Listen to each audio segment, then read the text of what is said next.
Sejam bem-vindos ao canal do Dr. Faustinho. O tema do vídeo de hoje é constipação intestinal infantil. Hoje falaremos sobre um problema muito frequente, muito comum nos consultórios pediátricos, que é a dificuldade evacuatória em crianças e bebês. Essa dificuldade evacuatória ela está relacionada com diversos fatores, desde fatores relacionados à alimentação, hábitos de vida, situações que a criança come muitas, digamos, porcarias, né? Não se alimenta de uma forma adequada, não come tanta frutas, verdura, legumes, o que é absolutamente comum na faixa etária pediátrica, né? Mas, claro, é dever dos pais, do pediatra, dos profissionais da área da saúde, orientar para que tenha-se uma qualidade de vida melhor, assim como um hábito evacuatório melhor. Bom, falando em relação à definição do que seria uma constipação intestinal. Constipação intestinal é a dificuldade do ato evacuatório, tá? Essa dificuldade ela pode estar relacionada, ela está relacionada a dois fatores: a frequência evacuatória e a consistência da evacuação.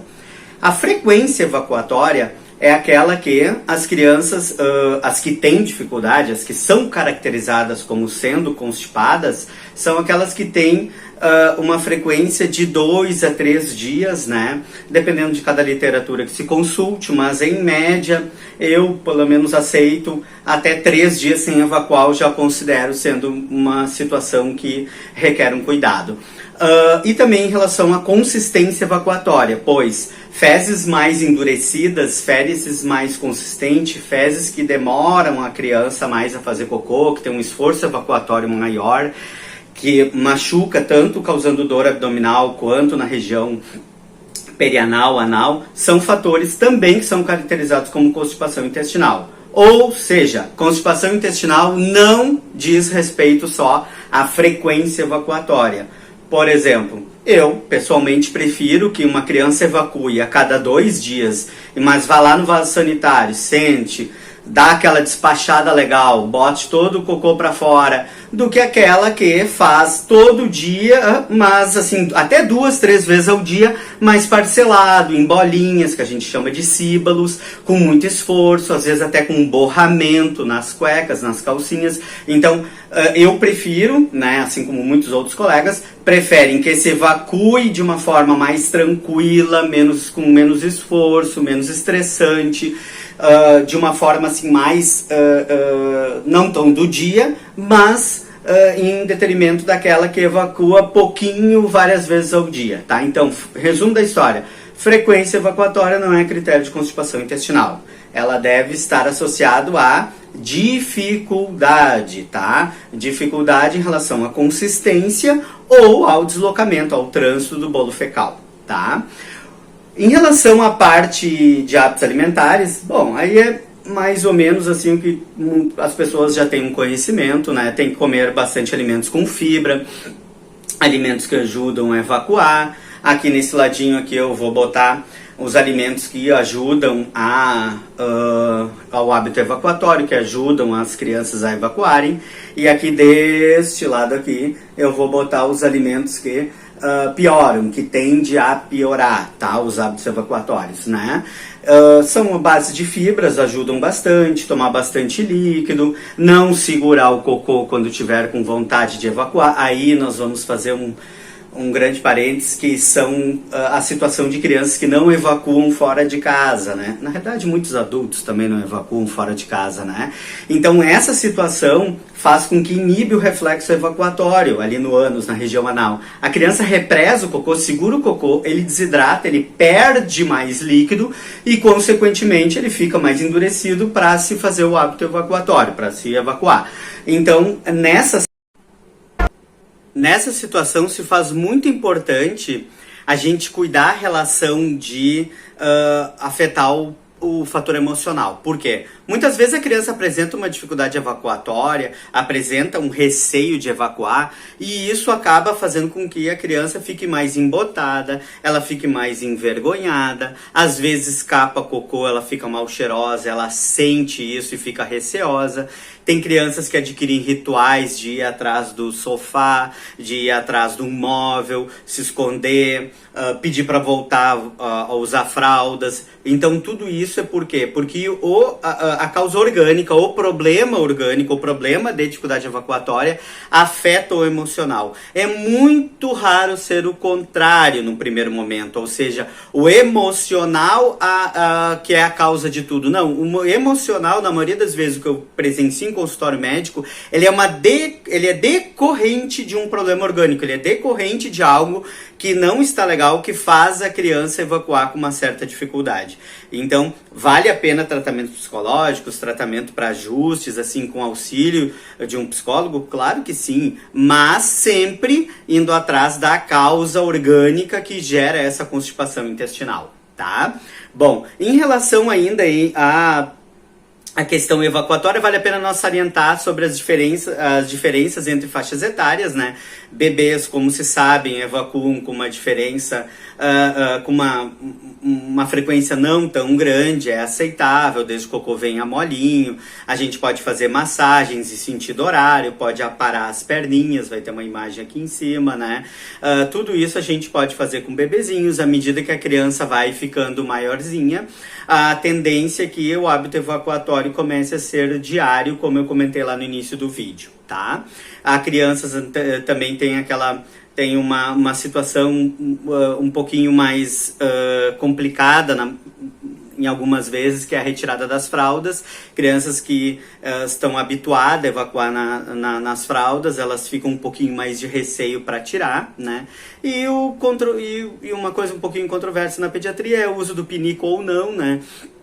Eu, pessoalmente, prefiro que a criança aprenda direto a evacuar no vaso, com auxílio de um apoio para os pés, ou aquelas escadinhas que se botam em vaso sanitário, vai ter uma imagem aqui também, né? Isso, porque senão a gente faz um treinamento para o pinico, depois outro para o vaso sanitário. Então, eu prefiro que seja direto no vaso sanitário, lógico, com os apetrechos ali que auxiliam a criança a evacuar. Situações como fazer musiquinha, fazer alguns teatros, alguns encenamentos com a criança, brincar com a criança, fazer uma situação mais lúdica do cocô, é sempre muito válido, em especial naquelas crianças que os pais sentem que tem um certo receio para ir no banheiro evacuar. Para isso existem videozinhos, livros, né? Inclusive, nós bolamos um aqui, a minha equipe me ajudou e a gente fez um videozinho curto que vocês podem mostrar para os seus filhos no final desse vídeo que eu estou fazendo agora, tá? Falando ainda de cocô, a gente tem que falar sobre escala de Bristol. Escala de Bristol é uma escala que se tem para fazer quando os pais chegam para nós e tentam descrever qual é o aspecto do cocô da criança. E ela tem uma escala, né, que vai desde do bem duro até os normais, que são 13 e 4, até o diarreico, né? Então vai ter uma imagem aqui embaixo, né, sobre a escala de Bristol. Também vou botar uma outra aqui e uma outra aqui, tá?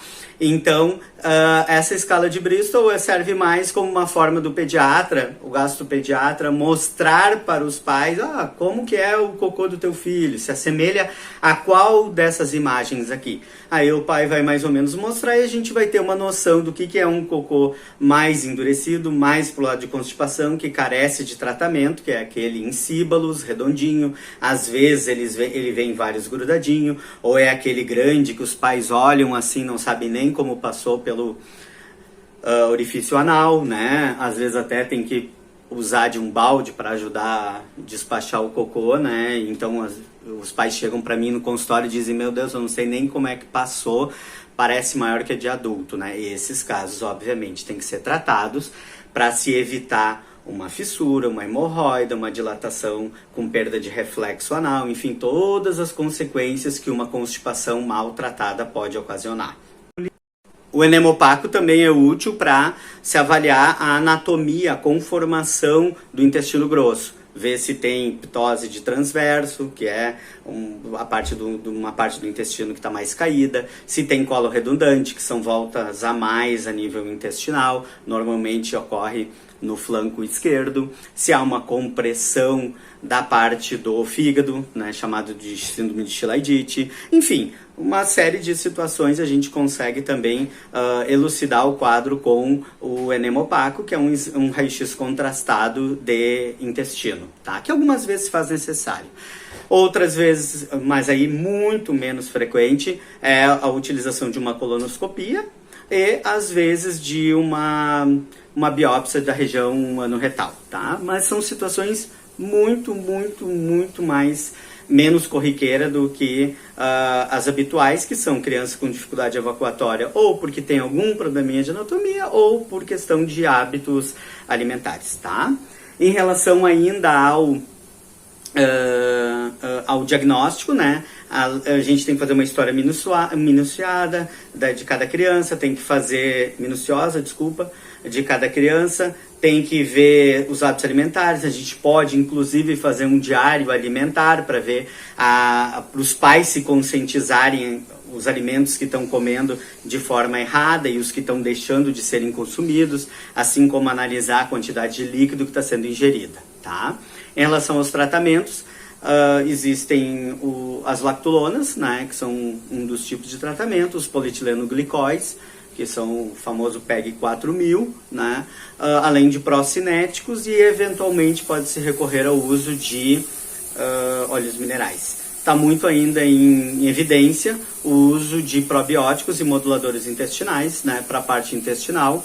Cada vez mais se estuda e se vê que isso vai ajuda muitas pessoas, e eu estimo que isso seja o futuro em grande parte do tratamento para constipação intestinal. Em relação ainda à parte de dicas para os pais para ajudar no hábito evacuatório, existe aqueles quadros de gratificações, se a criança vai no banheiro, ganha uma carinha de feliz ou ganha uma carinha de triste, tem os videozinhos como eu comentei com vocês, tá? Porque salientando que uma criança que tem dificuldade evacuatória, ela vai a longo prazo poder apresentar outros problemas, como hemorroidas, fissuras, a dificuldade do hábito de comer, ou seja, a recusa alimentar, porque ela já se sente saciada, já se sente estufada.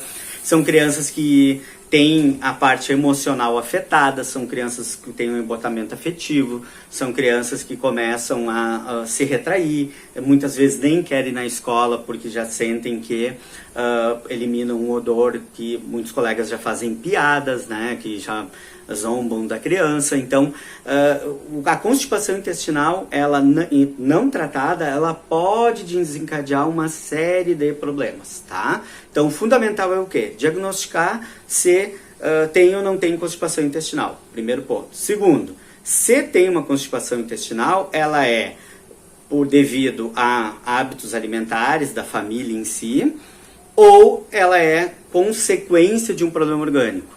Terceiro ponto, está ou não associado a fatores emocionais. Quarto, fazer exames, se necessário, complementares para elucidar o tratamento. Quinto, entrar com um tratamento, fazer um acompanhamento com o pediatra, com o gastropediatra, para se resolver bem esse quadro, porque recidivas são muito comuns. Então é importante se fazer um bom tratamento, fazer com que essa criança fique bem e se encoraje a fazer cocô, perca todos esses receios emocionais para ela ter uma vida boa, uma vida tranquila, uma qualidade de vida boa na adolescência e na vida adulta, tá? Dr. Faustinho, muito além da pediatria, estamos sempre juntos. Um abraço para todos.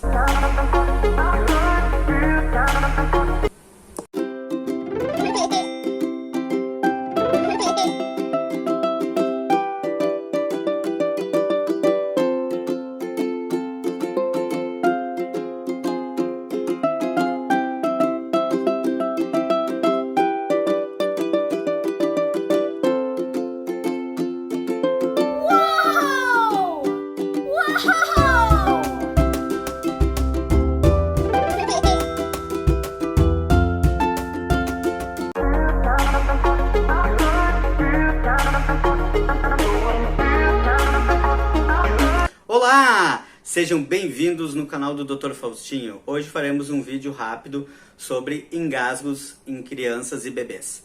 Os engasgos, eles assustam muito os pais, eles trazem uma situação de aflito do que fazer, como proceder mediante um quadro de engasgo, seja ele ocasionado por questões alimentares durante o ato de se alimentar ou por objetos estranhos, brinquedos ou moeda ou alguma coisa desse tipo, tá? Então, vou comentar aqui nesse vídeo sobre como proceder, o que fazer, as manobras de desengasgo, quando procurar recurso num hospital, como que devemos proceder, tá? Bom, e o mais importante de tudo é tranquilizar os pais e saberem que, embora seja uma situação comum, tem como a gente reverter os quadros, mantendo-se a calma na medida do possível, a gente consegue reverter o quadro da criança e, na imensa maioria das vezes, a criança fica bem, tá? Bom, vamos direto ao ponto do como se tratar o engasgo. O engasgo, ele deve ser tratado, né, de uma forma imediata. Um engasgo deve ser tratado assim, de uma forma precoce, rápida, né, através de uma manobra de desengasgo, chamada manobra de Heimlich, tá? A manobra de Heimlich vai vir aqui, eu vou botar para vocês uns quadrinhos elucidativos, vai vir um agora aqui com a tela inteira, tá? Elas são divididos entre menor de 1 ano de idade e maior de 2 anos de idade, tá? São medidas de desengasgos que se faz para a criança expelir, ou seja, colocar para fora o objeto que ocasionou o engasgo, seja ele alimentar, como eu conversei com vocês, ou com objetos estranhos. Os alimentos mais comuns de causar engasgo são esses aqui, tá? São os mais comuns. E lembrando que tem também as questões todas de brinquedos que tem que ser cuidados, objetos, joias, moedas, né? Objetos pequenos como parafuso e etc. Tendo um cuidado ainda maior com pilhas, baterias e etc., pilhas de relógio, porque além de ter o fator obstrutivo, ainda tem o fator químico, né? Porque eles liberam uma substância, né, química, e pode ainda prejudicar ainda mais a criança que fez esse engasgo, essa deglutição involuntária, tá? Aqui também eu vou mostrar a anatomia, né, de como acontece o engasgo. O engasgo, então, ele entra, né, e aí o corpo estranho ele entra, seja alimento ou um objeto, e ele acaba indo para o cano errado, digamos assim, tá? Ali que a epiglote não consegue fechar, e aí vai para as vias aéreas, prejudicando a capacidade respiratória, ocasionando uma falta de ar, assim, de forma súbita, tá? Então, para isso, o tratamento deve ser feito de forma imediata, ou a medida que se procede tem que ser de forma imediata, através da manobra de Heimlich que eu comentei antes e mostrei gravura, e agora vou mostrar mais umas, inclusive, que esse é o ponto principal desse vídeo, tá? Saber como se proceder com a manobra de Heimlich, tá? Em relação à parte de procurar ajuda, quando a criança mesmo fazendo isso, a criança não volta, ela ainda fica sufocada, começa a ficar com os lábios mais roxos, pulsação mais baixo, aí sim a gente acaba tendo que procurar um recurso, um pronto-socorro, um pronto-atendimento, né, para se fazer medidas de desobstrução. Lembrando que na imensa maioria das vezes, tentar desobstruir com o dedo não dá certo, tá, pessoal? Na maioria das vezes a gente acaba, até por aflição, por falta de prática, colocando ainda mais o objeto para dentro e obstruindo ainda mais. Por isso que fazer essa manobra, aprender como se faz essa manobra, manter a calma e fazer é a forma mais eficaz, mais eficiente de evitar um problema maior, tá? Bom, ainda falando sobre engasgos, né? Esses engasgos eles podem ser, como eu já mencionei, alimentar. Na hora de alimentação, a criança está lá comendo, brincando, fazendo palhaçada, rindo, né? Às vezes na frente de um vídeo, às vezes aquela na ânsia dos pais alimentar a criança, correndo atrás da criança para dar o alimento, e a criança acaba se engasgando. Isso é muito comum. Já peguei engasgo por linguiça, por carne, pipoca, leite, tudo que vocês podem imaginar, tá? Nesses casos, assim, convém, assim, a gente tentar, na medida do possível, eu sei que não é fácil, né? Sentar com a criança, demonstrar, explicar, tentar educar o máximo possível, sentar na mesa junto com os pais. Os próprios pais têm que dar o exemplo também, né? Porque não adianta também a gente falar uma coisa e fazer outra, né? Para se evitar esses tipos de engasgo. Inclusive, como eu vou tentar fazer sempre, no final desse vídeo agora que eu tô fazendo, vou contar uma historinha mais assim pro lado das crianças, né? Mais infantilizado no final desse vídeo, que foi feito também pela minha equipe, né? Que vai mostrar, que mostra pra criança o cuidado que tem que ter. Então, se vocês conseguirem mostrar pros seus filhos, eu fico agradecido. Ainda mantendo sobre a fala sobre obstrução por objetos, né? Cuidar, como eu falei para vocês, sobre brinquedos pequenos, brinquedos que possam engasgar. Tem muita criança que tem o costume de botar objetos no nariz, isso também pode cair para a via respiratória, tá? E podendo muitas vezes até levar a exames mais detalhados, como raio-x de pulmão, tomografia de tórax e, eventualmente, uma nasofibrobroncoscopia para a retirada do objeto se ele cair mais para baixo na árvore respiratória, tá? Ocasionando daí problemas de obstrução pulmonar a nível de brônquios, tá? Então, não custa a gente ficar sempre muito atento, cuidar ali na hora da alimentação, cuidar na hora do leite, especialmente nenezinhos pequenos, né? Ver se eles estão, porque o reflexo da tosse não está ainda bem formado, então tentar fazer com que a criança mame de uma forma mais confortável, não deglute muito ar junto, né? Posicionamento na mama ou na mamadeira, se não tiver aleitamento materno, é fundamental, manter a criança de uma forma mais tranquila, tá? Então, isso também para nenezinhos menores, tá? Que eu vou botar algumas imagens aqui, tá? Ainda falando sobre engasgos, né? A gente também tem que separar os engasgos de forma aguda, que são todos esses que eu já citei, com os engasgos crônicos. Engasgos crônicos é outra situação. O engasgo crônico ele está relacionado com uma patologia por trás, ou uma disfagia na parte de esôfago, uma esofagite eosinofílica, ou algum problema de malformação, ou uma hérnia de hiato, enfim, alguma situação que possa estar relacionado com esse engasgo crônico. O que significa engasgo crônico? A criança vem a ter engasgo de uma forma meio sistemática, seguida, tá? A causa mais prevalente, mais comum em pediatria dos engasgos crônicos é esofagite eosinofílica. Esofagite eosinofílica é a impregnação no esôfago de eosinófilos, são células de alergia. Esses eosinófilos eles acabam por prejudicar a deglutição da criança, ela sente uma sensação de desconforto que não desce aqui no estômago, para o estômago, no esôfago, não desce, e a criança apresenta daí essa sensação de engasgo, de tosse, pigarro, né? E essa esofagite eosinofílica, ela tem que ser diagnosticada, né? Normalmente são quadros de refluxo gastroesofágico que são tratadas como sendo refluxo e não evolui com os tratamentos de refluxo. A gente tem que começar a pensar numa esofagite eosinofílica. Tá? Normalmente tem algum alimento que causa essa alergia, faz subir os eosinófilos e, consequentemente, traz esse transtorno ao nível do esôfago. Tá? Isso falando em esofagite crônica. Eu vou botar algumas imagens aqui de esofagite eosinofílica, que é uma das principais causas de engasgo, de disfagia, de dificuldade de deglutição em crianças que apresentam esse sintoma de forma crônica. Tá? Em relação à parte dos engasgos, tá? Volto a comentar com vocês, a imensa maioria volta de forma espontânea, desde que se fazendo a manobra de Heimlich, se assim for necessário. Então vale a pena vocês treinarem em casa, saberem como fazer, testarem ali nos seus filhos, né?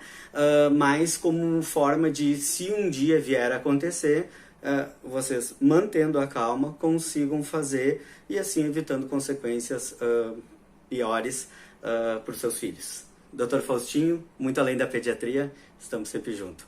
Um abraço a todos.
Olá! Hoje falaremos sobre alergia à proteína do leite de vaca, a famosa APLV.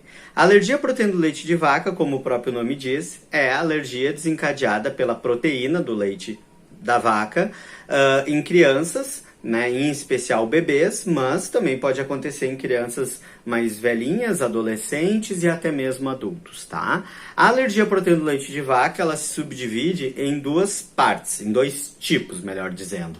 A alergia do tipo celular e a alergia do tipo imunológica. A alergia imunológica é aquela mediada por IgE e a alergia do tipo celular é a não mediada pelo IgE. As duas alergias, elas têm um mecanismo de ação, uma forma de atuação de desencadear alergia dentro do corpo da criança e do bebê de uma forma diferente. Por isso se faz importante, se faz necessário descobrir qual é o tipo de alergia que a criança apresenta, porque isso envolve um prognóstico diferente, um tratamento diferente, uma abordagem diferente, o uso ou não de medicações, o fazer ou não exames. Tudo isso se baseia no tipo de alergia que a criança apresenta, se é do tipo imunológica, mediada por IgE, novamente falando, ou do tipo celular, que é a não mediada por IgE. Vamos lá. Vamos falar das duas agora. A alergia mediada por IgE é uma alergia que ela tende a ser um pouco pior que a não mediada por IgE. Por quê? Porque ela pode vir a desenvolver outros tipos de problemas. Ela pode vir a desenvolver problemas respiratórios, como bronquiolite, pode vir a desenvolver problemas de pele, dermatites, dermatite perianal, pode vir a desenvolver otites de repetição, a intensidade do refluxo pode vir a ser maior, enfim, pode desenvolver esofagite eosinofílica, que eu já comentei num vídeo passado, né? Enfim, ela é um tipo de alergia que ela não se restringe ao trato gastrointestinal. Ela apresenta todos aqueles sintomas que tem alergia mediada, né? A alergia não mediada, melhor falando, a alergia celular, todos os sintomas da alergia celular, mais as extraintestinais, que são pele, respiratório, otorrinológicos, enfim, outros tipos de alteração. Por isso que, no meu entendimento, essa alergia tende a ser um pouco pior, tá? A alergia celular, ou seja, não mediada por IgE, tá? A não imunológica, é aquela que se restringe basicamente ao trato gastrointestinal, como eu abordei antes para vocês. Ela está relacionada com vômito, diarreia, perda de peso, pode estar relacionado também com em alguns casos com constipação, embora seja mais comum, fezes mais amolecidas, mais pro lado de diarreicas, né? Pode estar relacionado com dermatite perianal, enfim, a celular se restringe ao tubo gastrointestinal. E a imunológica, como eu comentei, ela pode também desenvolver reações em outras partes do corpo. Em relação a descobrir qual tipo que é, como que se aborda, como que o pediatra, o gastropediatra, ele deveria ou deve abordar esse tipo de investigação. Primeiro, uma anamnese, uma história minuciosa junto aos pais, né?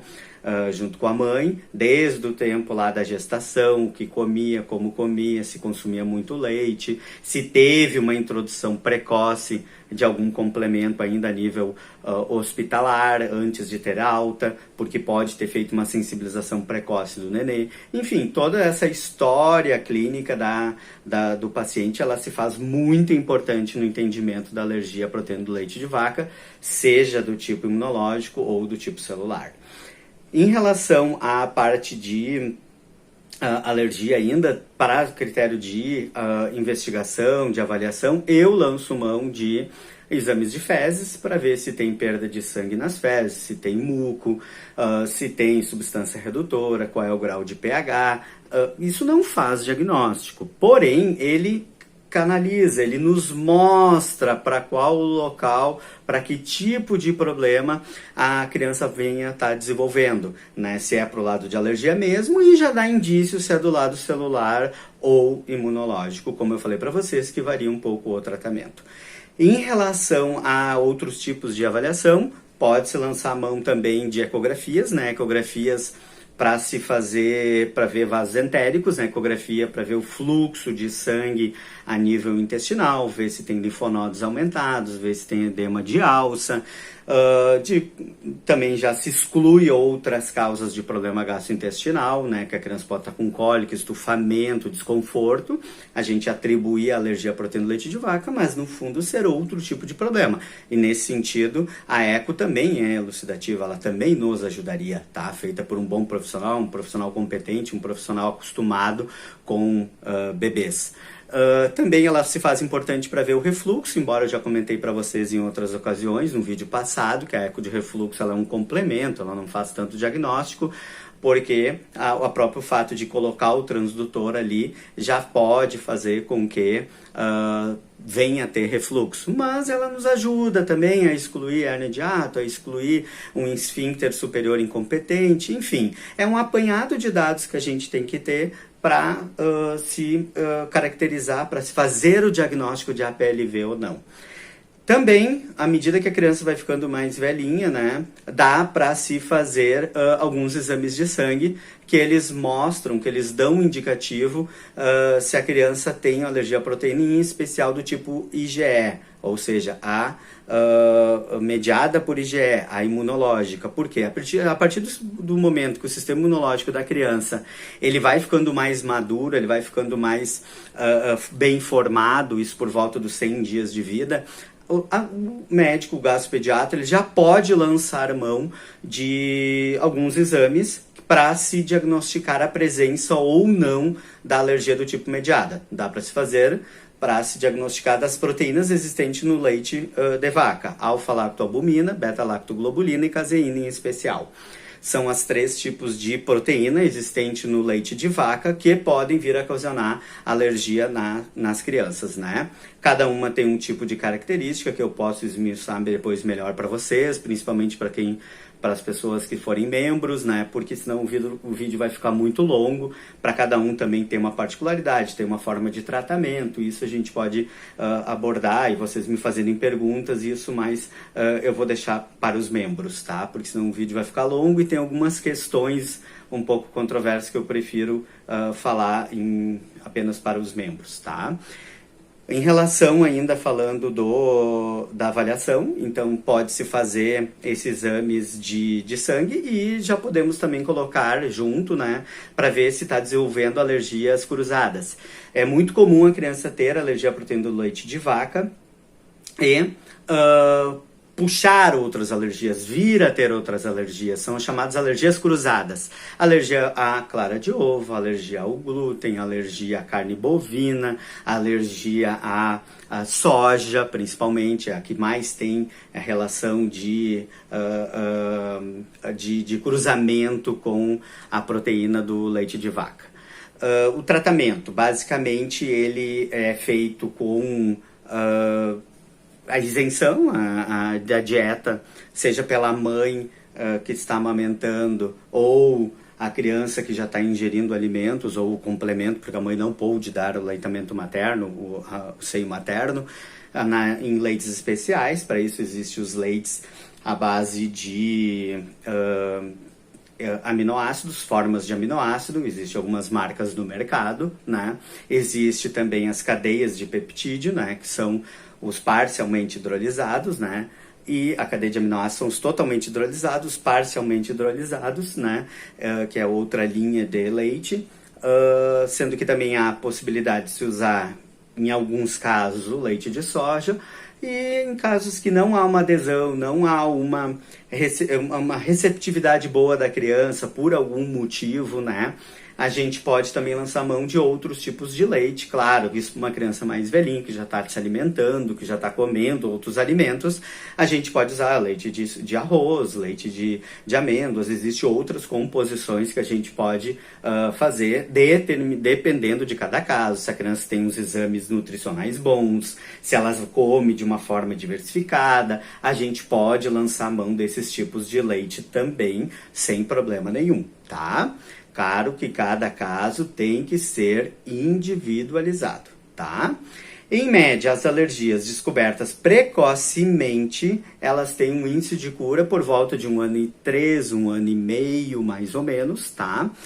Dificilmente passando dos 2 anos, tá? Isso em relação à IgE mediada, a imunológica. A celular, ela demora um pouquinho mais para curar, tá? Mas ela vai tendo uma sintomatologia cada vez mais branda, vai diminuindo, até que quase passe de forma desapercebida por parte dos pais, tá? O acompanhamento, tanto a nível de ganho de peso, quanto a nível nutricional, são crianças que, se estão mal manejadas, não estão bem reguladas, não estão fazendo a reposição de nutrientes para a parte intestinal, que tem que ser entrado ali nas crianças, tem que ser colocado vitaminas para fortalecimento da parte intestinal, zinco, magnésio, tem que se colocar também, algumas vezes se usa glutamina, hormônio do crescimento, GH, enfim, e para cada caso tem um caso. Zinco e magnésio eu sempre uso, tá? Para fazer essa regeneração intestinal, essa repitelização,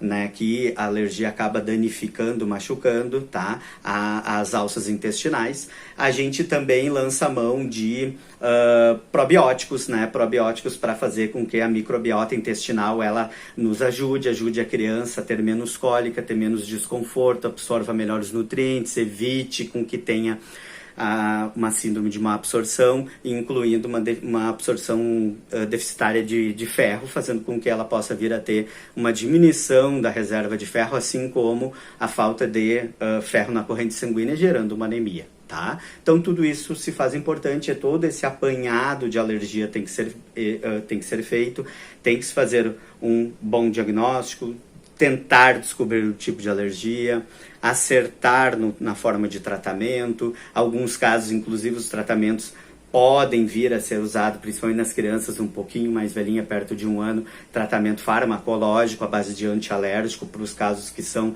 IgE mediada, as que têm o sistema imunológico comprometido, a gente pode usar. Pode-se aumentar também os níveis de células de defesa do corpo, introduzindo remédios que aumentam a IgA. Tudo isso pode ser feito para uma melhor recuperação da criança, não deixar sequelas para o futuro, não fazer com que ela tenha perda de peso, dar uma melhor qualidade de vida tanto para a criança quanto para os pais, tá? É importante também a gente salientar que há uma diferença muito grande, tá, entre a alergia à proteína do leite de vaca e a intolerância à lactose. Isso eu vou falar num vídeo em breve, né, vai ter a descrição aqui embaixo aqui, deste vídeo, né, que faz a diferenciação de alergia à proteína do leite de vaca e intolerância à lactose. São duas coisas completamente distintas, tá? Enfim, esse é o apanhado que eu fiz sobre alergia à proteína do leite de vaca. Tem muitas outras coisas que eu poderia falar, né? Sobre alergia, sobre o tratamento, especificamente quais nutrientes são usados, quais bactérias que se usam para melhorar a flora intestinal, a chamada modulação intestinal, enfim, muitas coisas que a gente poderia lançar mão, poderia falar, mas o vídeo já está um pouquinho mais longo e também eu tenho que dar uma priorizada nos meus membros. Então, sobre essa questão alergênica, eu sei que é um tema muito prevalente, cada vez mais e mais casos aparecem de alergias alimentares em criança, em especial leite de vaca, e eu vou falar isso no membro. Certamente no futuro lançarei outros vídeos, né, também para os seguidores. Então, siga, compartilhe, acompanhe o meu canal, acompanhe o meu trabalho. Dr. Faustinho, muito além da pediatria. Um abraço para todos vocês.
Olá! Sejam bem-vindos no canal do Dr. Faustinho. Hoje falaremos sobre traumatismo crânioencefálico, o temido TCE, que nada mais é do que situações em que as crianças e bebês batem a cabeça. Isso é um motivo de muita preocupação, tanto para pais quanto os profissionais da área de saúde e pediatras em geral. Esse TCE, ele, lógico, ele está relacionado com a intensidade da batida, se a criança vem no movimento cinético ou não, ou seja, se ela está andando de bicicleta, ou se vem algo em velocidade confrontar a criança, ou simplesmente ela caiu de algum local, ou algo bateu na cabeça dela. Já aconteceu situações diversas no consultório médico. Já tive casos de criança que bateu o portão eletrônico, já teve criança que de bicicleta, já teve quedas de bicicleta inúmeras vezes, já foi pego por moto, já levou batida de animais, cavalo, cachorro, etc. Enfim, inúmeras situações pode fazer com que tenha um traumatismo crânioencefálico, ou seja, uma batida a nível da cabeça, tá? O que tem que se ter, os pais têm que estar atentos aos chamados sinais de alerta. Os sinais de alerta que eu vou colocar aqui, deste lado aqui, tá? Que os pais têm que estar muito atentos. Eles diz respeito a situações que fazem com que a criança mude de uma forma abrupta o seu comportamento. Era uma criança que era mais calminha e ficou muito irritada. Era uma criança que era muito agitada e começou a ficar sonolenta, quieta, mais murchinha, né? Então são situações que servem de sinais de alerta para os pais. Vômitos é um dos principais sinais de fator de risco para batidas na cabeça, assim como também situações como sangramentos nasais e otorreias, né? Sangramentos pela tuba auditiva, que pode indicar uma lesão mais séria a nível dos núcleos da base cerebral, tá? Então, sinais de alerta para os pais basicamente são sonolência, irritabilidade excessiva, crises convulsivas, sangramentos nasais, sangramentos auditivos, e naquelas crianças que têm o olho mais clarinho, também dá para perceber uma dilatação das pupilas. As pupilas ficam mais dilatadas nas situações em que possa haver um trauma a nível crânioencefálico, tá? Um cuidado todo especial em relação aos bebês. É muito comum na clínica pediátrica acontecer situações em que as mães chegam nervosas, apavoradas ou ligam, entram em contato a respeito de ter batido a cabeça, né? Em especial na hora da troca, né? A mãe tá ali trocando a criança no berço ou na cama, né? Os berços normalmente são a nível da cintura e por algum motivo, algum descuido, a criança rolou. Tanto é que eu brinco no meu consultório que a primeira rolada não pode ser com barulho, né? Ah, mas ele nunca tinha rolado, a criança nunca tinha rolado, como que rolou agora? Fui só pegar uma pomada, foi só pegar um hidratante e a criança rolou. Mas acontece, né? E a criança tende a cair daí com a cabeça e não com o corpinho, e como ainda não está com as suturas, ainda os ossos do cérebro ainda não estão todos elaborados, ainda as suturas ainda estão muito instáveis, isso gera uma fonte de preocupação maior ainda, né? Existe uma regrinha dentro da pediatria que se a criança cai maior que a própria altura, os bebês ou criança maior que a própria altura, a gente tem que se preocupar. Então, até tu mede a criança, né, ou o bebê, e se ela cair mais ou menos, bater a cabeça, ou bater a cabeça mais ou menos dessa altura, da altura que ela possui, normalmente não traz maiores problemas, tá? Claro que depende da localização da batida, depende do material onde ela bateu, por exemplo, se no chão é tapete, ou é piso, ou é laminado, enfim, tudo isso também interfere na cinética, na força da batida, na intensidade e no dano cerebral que pode causar, tá? Em relação aos exames que tem para ser feitos, né, são basicamente para, se há necessidade de se fazer um exame de imagem, o exame recomendado é uma tomografia, né, de encéfalo, para ver a parte mole, para ver a parte se há uma possível lesão a nível cerebral, tá? Raio-X contribui muito pouco, né? Mais para ver fratura da calota óssea, né? Basicamente não há muito auxílio para se elucidar alguma situação a nível cerebral, de lesão cerebral, tá? Mas para se fazer uma tomografia, obedece a alguns critérios, dentre os quais aqueles que eu comentei, que seriam em relação a sinais de agravo, né? Ou alguma situação assim que de movimento, que uma batida mais brusca, uma situação assim de acidente, alguma coisa nesse sentido também, mesmo que não tenha sinais de alerta, se recomenda fazer. Falando em acidentes, vale a pena salientar sobre acidentes de carro, né? Acidente de carro tem aquele movimento que a gente chama em chicote, que a cabeça vai e volta, né? E há uma mudança de cinética, o cérebro volta com muito mais velocidade, bate aqui na região do osso frontal e pode haver uma lesão a nível cerebral, né? Quando a criança faz quando ela sofre algum acidente, principalmente acidente automobilístico, e o cérebro, como ele está solto dentro da caixa torácica, ele pode fazer esse movimento de vai e vem e dar uma lesão a nível cerebral. Aí também se recomenda a tomografia, mesmo sem ter os sinais aqueles de agravante que eu citei antes para vocês. Voltando a falar um pouquinho ainda das crianças, dos bebês, né? Os bebês, eles têm os ossos do crânio, não estão todos eles ainda suturados, não estão ainda todos eles unidos, não estão ainda todos eles solidificados, e isso faz com que tenha dois tipos de moleira, a moleira anterior e a posterior. Muitas crianças já nem nascem com a moleira posterior, né? Mas é prematuros que tem, mas a moleira da parte frontal, a moleira alfa, que a gente chama, a primeira, ela é uma moleira que ela pode servir de indício ali para saber se a criança tem alguma lesão ou não, né? Isso não só falando sobre traumas, tá? Mas, por exemplo, se ela está deprimida, ela pode indicar algum grau de desnutrição, se ela tem, ou desidratação, melhor dizendo, se ela tem alguma situação assim que ela já está fechada desde o início ela pode, precocemente, ela pode indicar um processo chamado cranioestenose, tá? Então, cabe ao médico sempre medir o perímetro cefálico, dar uma conferida na moleira, lembrando que é comum a moleira ser pulsátil, os pais sentirem a moleira pulsando, não precisa ter receio para higienizar, para limpar. Tem algumas crianças que têm umas dermatites seborreicas a nível do couro cabeludo, os pais não higienizam com medo ali de limpar, não tem problema, claro, tudo com muito cuidado, não há um problema em se higienizar e limpar essa região. Outra questão ainda falando do cérebro da criança, do bebezinho em específico, é em relação aos cavalgamentos. Cavalgamento é quando fica um osso sobre o outro, né?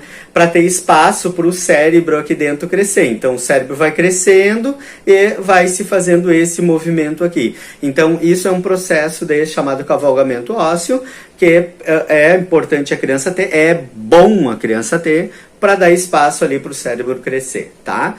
Fiz só um apanhadinho aqui sobre alterações a nível dos ossos de bebê, só para não deixar passar em branco, né? Voltando a falar especificamente dos TCS, né, dos traumatismo crânioencefálico, vale a pena também a gente comentar sobre situações de precaução que pode se ter em casa, né? Uma delas, como eu comentei, fazer as trocas do bebês, assim, pessoalmente, nos meus filhos, nós fazíamos e eu indico no meu consultório médico, fazendo o chão, né? Por um motivo óbvio, do chão não passa, tá? Então, fazia todas as trocas ali no chão dos bebês, tá? Mas, para aqueles que preferem fazer em berço, na cama, bota ali embaixo ali um tapetinho, tenha a cautela e a preocupação de já trazer todas as coisas para troca antes.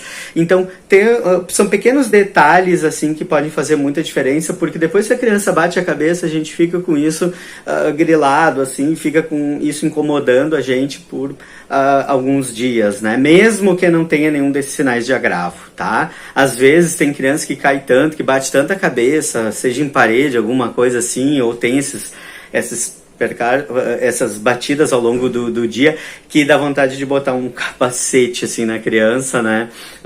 Sabe que até existe, né? Mas na realidade essas batidas assim são comuns as crianças terem, né? E como eu falei antes, na imensa maioria não causam nenhum malefício para a criança, tá?